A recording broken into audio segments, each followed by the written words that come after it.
warahmatullahi wabarakatuh. Apa kabar Anda semua? Semoga dalam keadaan sehat walafiat. Kembali berjumpa dengan saya Rizwan Arif.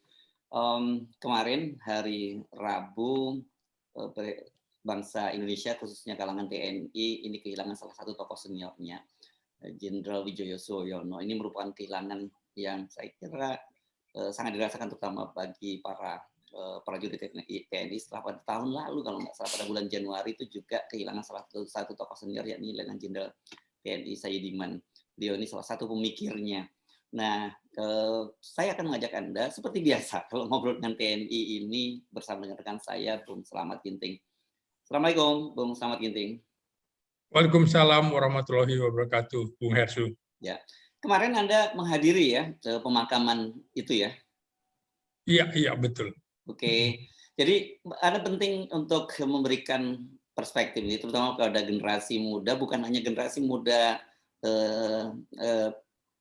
Indonesia, tapi TNI saya kira penting juga untuk melihat siapa sih sebenarnya Pak Wijoyo Suyono ini, mengapa kemudian banyak sekali duka cita dan ucapan yang merasa kehilangan dengan wafatnya beliau ini. Ya, Bung Hersu, jadi pemakaman almarhum Pak Wijoyo Suyono ini termasuk banyak dihadiri perwira tinggi dari TNI maupun Polri begitu ya, dengan Inspektur Upacara Panglima TNI Jenderal Andika Perkasa, kemudian juga sambutan itu oleh mantan Wakil Presiden Jenderal Purnawirawan Tri Sutrisno, kemudian karangan bunga di pemakaman itu utusannya adalah Letnan Jenderal Kiki Sahnakri mewakili Purnawirawan Angkatan Darat, mewakili Purnawirawan TNI Polri itu Jenderal Purnawirawan Agung Gumelar. Jadi di situ juga ada hadir Ketua Umum PPAD Letnan Jenderal Doni Monardo, juga mantan Danjen Kopassus juga ada, termasuk di situ ada Wakil Menteri Pertahanan Letnan Jenderal Herindra, ada juga Letnan Jenderal Sintong Panjaitan, lengkaplah banyak sekali. Mantan Kasat juga Jenderal Purnawirawan Agustadi Sasongko Purnomo juga hadir. Jadi beberapa senior TNI hadir di situ. Tadi Bung Hersu kemukakan setahun yang lalu itu Letnan Jenderal Sayidiman Suryo Hadiprojo itu juga wafat. Setelah Sayidiman itu ada lagi Pak Rais Abin, jadi pada bulan Maret. Ya, gitu. Pak Rais Abin, diplomat ini ya, diplomat termasuk. Ya, jadi saya kebetulan banyak mengunjungi beliau-beliau ini. Jadi 4 sebenarnya kuartet ini, Bung, yang masih hidup ketika itu. Sayidiman itu jenderal pemikir, Rais Abin itu jenderal diplomat, Wijoyo ini jenderal tempur, kemudian masih ada sebenarnya yang masih hidup sekarang, itu Letnan Jenderal Purnawirawan Suryo. Suryo ini bekas asisten pribadi Presiden Soeharto bidang keuangan. Usianya 104 tahun, Bung Hersu. Dan masih hidup. Nah, ada juga di Jawa Barat, Sesda Lobang yang cukup terkenal, legendaris, Ya, Mang Ihin. Mang Ihin, Letnan Jenderal ya. Solihin GP, usianya 96 tahun, jadi lebih tua dari Wijoyo Suyono. Ya. Wijoyo Suyono ini sebenarnya dia lulusan Sodanco Peta yang termuda, jadi itu setingkat dengan Komandan Peleton Letnan II begitu dilantik. Dia itu sebenarnya tidak memenuhi persyaratan minimal waktu itu 18 tahun, lulusan SMP waktu itu. Jawa Timur dia ya? itu belum, ya, tahun 45. Ya. Tahun 45. Nah, dia itu masih 16,5 tahun, tapi usianya dia tuakan gitu ya. Dulu kan mungkin masih bisa mengubah itu. Nah, yang menarik adalah kalau kita lihat biografi di buku-buku para jenderal itu, dia sering dijuluki dengan Jenderal Willy. Jenderal Willy. Jadi saya pernah tanya pada yang bersangkutan, kenapa dipanggil Willy? Jadi katanya ketika saya sekolah itu banyak orang-orang Sumatera Utara, Sulawesi termasuk Sulawesi Utara, itu susah sekali menyebut nama Wijoyo, apalagi ejaannya Widejo, Dejo. Susah lah katanya. udah Willy sajalah katanya. Jadi sampai Jenderal Maraden Panggabean waktu menjadi Panglima Angkatan Darat atau Kasat itu manggil dia Willy. Jadi semua ikut-ikutan manggil dia Willy. Jadi W. Sujono di papan namanya.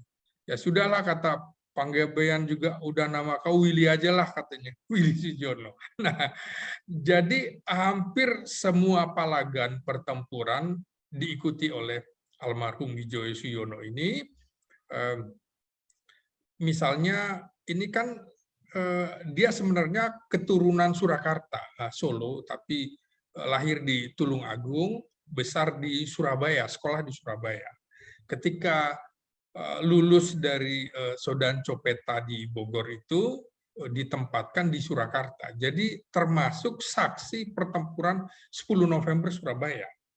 Jadi momen-momen penting juga bisa kita lihat ketika perebutan Irian Barat, yang bersangkutan menjadi komandan Brigade Para 4 Caduat Kostrat.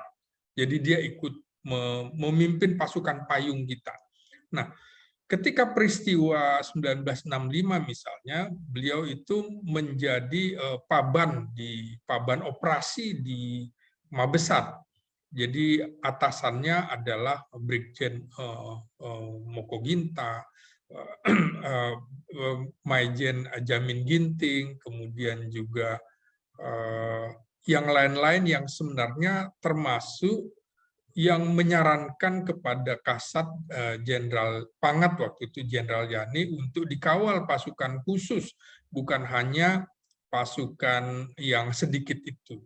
Jadi ketika peristiwa 65 pecah peristiwa itu juga, yang bersangkutan sebenarnya banyak yang tidak tahu, dia bisa kendalikan pasukan KKO yang akan ke istana gitu.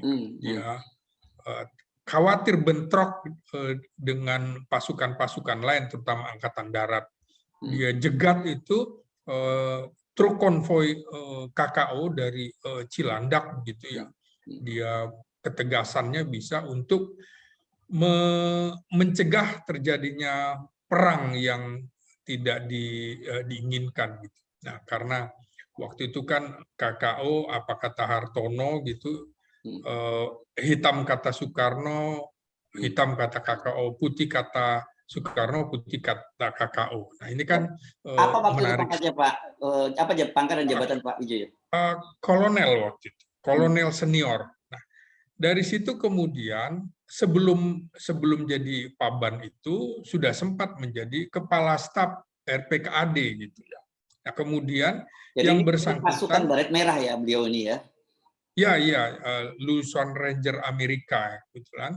Nah, dia juga yang menggantikan Sarwo Edi menjadi komandan RPK waktu itu, sudah ganti nama menjadi Puspasus, Pusat Pasukan Khusus, yang pimpinannya adalah Bintang 1. Nah, yang pertama mimpin Kopassus atau Puspasus waktu itu Bintang 1 adalah Wijoyo Suyono itu.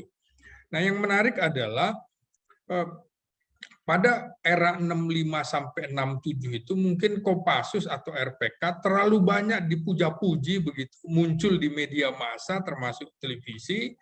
Setelah itu, setelah Wijoyo masuk, dia cek lagi kemampuan pasukannya. Kok ini kemampuan menembaknya menurun, mungkin karena jarang dilatih segala macam. Itu untuk kualifikasi Kopassus itu misalnya diserahkan 10 peluru, maka sasaran itu harus 10 peluru itu juga masuk. Nah, ini berkurang. Jadi selama kepemimpinan Wijoyo selama 3 tahun, sekitar tahun 67 sampai 70 itu, dia benahi betul-betul Kopassus, kembali ke fisik, kembali kira-kira back to barak untuk memoles lagi kemampuannya.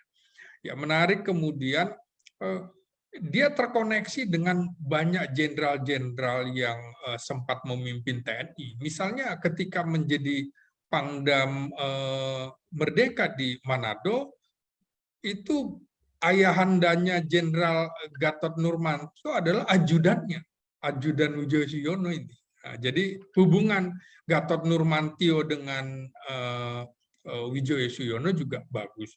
Sampai sekarang termasuk kemarin di tanggal 6 Mei itu juga Hendro Priyono juga membesuk beliau di RSPAD.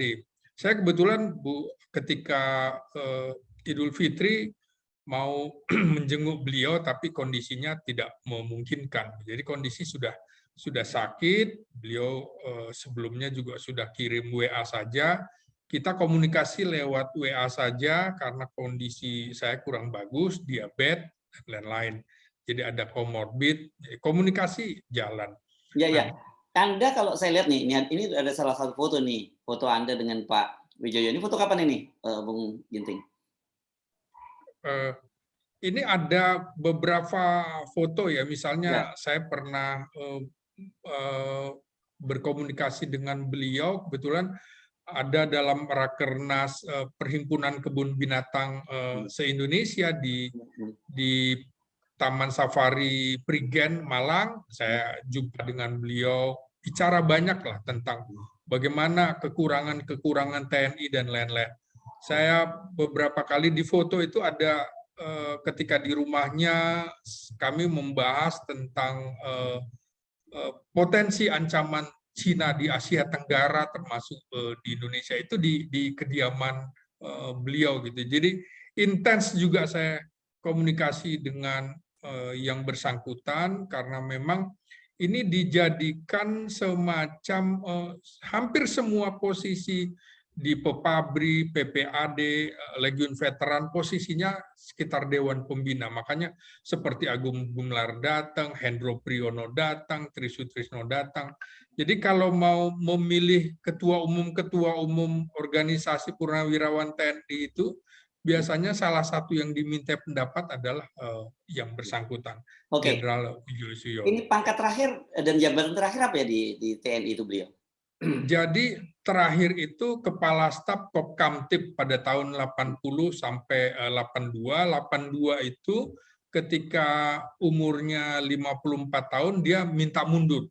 Jadi mundur. Jadi belum sampai 55 tahun dia minta mundur. Wah, karena ya masuklah generasi-generasi anak buahnya seperti Beni Murdani tahun 83 menjadi Panglima ABRI waktu itu. Jadi dia merasa bahwa inilah sudah nggak, masa saya harus jadi anak buahnya murid saya, kan kira-kira begitu ya. Jadi apa ya, waktu itu kepala stafnya Pak Sudomo ya, Pak Kopkamtib itu ya? Iya, kepala staf Kopkamtib, panglimanya adalah Panglima Kopkamtibnya adalah Sudomo. Jadi biasanya kalau di luar Angkatan Darat, maka harus ada backup Angkatan Darat. Jadi ketika Pangkopkamtibnya dari Angkatan Laut, maka orang keduanya Kaskopkamtibnya adalah Wijoyo Sujono. Jadi ini orang yang senior, dihormati betul. Pak Harto juga sangat percaya pada yang bersangkutan, karena memang track record-nya, pendidikannya juga. Dia memang bukan pendidikan komando, tapi ranger di Amerika.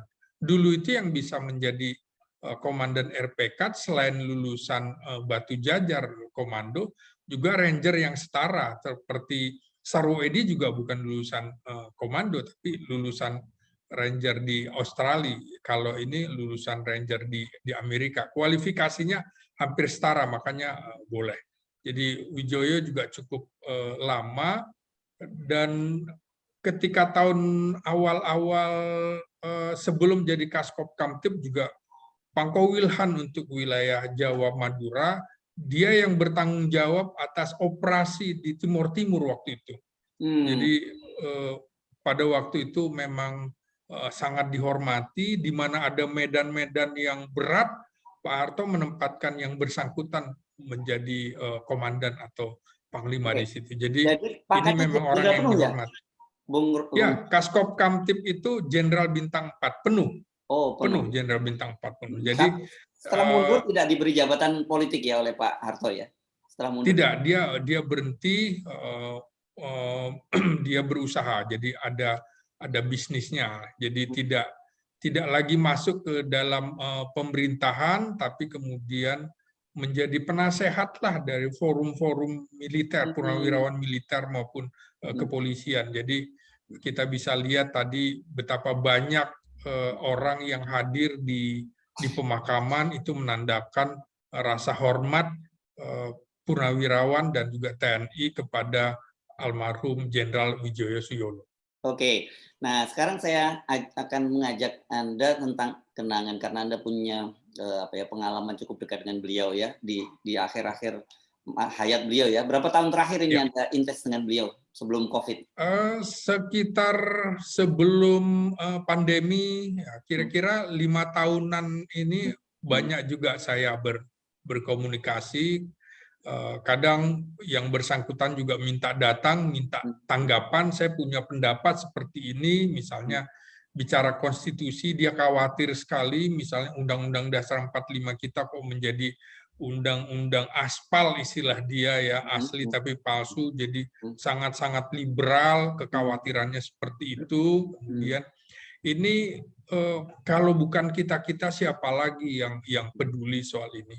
Dia juga selalu mengikuti perkembangan apa yang terjadi di TNI, termasuk kekhawatiran dia atas potensi kuatnya ancaman Cina di wilayah Asia Pasifik, Indo-Pasifik ya, termasuk di Indonesia. Jadi dia juga tidak melihat kasus bisnis Cina, hubungan ekonomi Indonesia dengan Cina tetap diteropong dalam kepentingan ketahanan nasional. Bagi dia adalah ini membahayakan ancaman kita. Jadi fokus terhadap ancaman Cina itu bukan main-main bagi dia.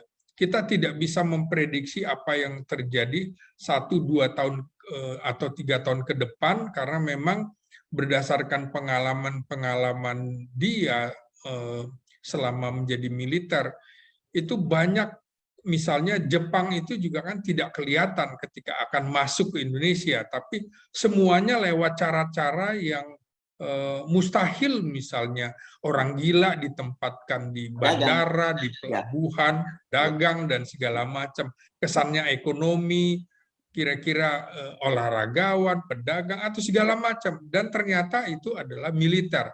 Potensi ini juga dikemukakan oleh Jenderal Wijoyo Suyono.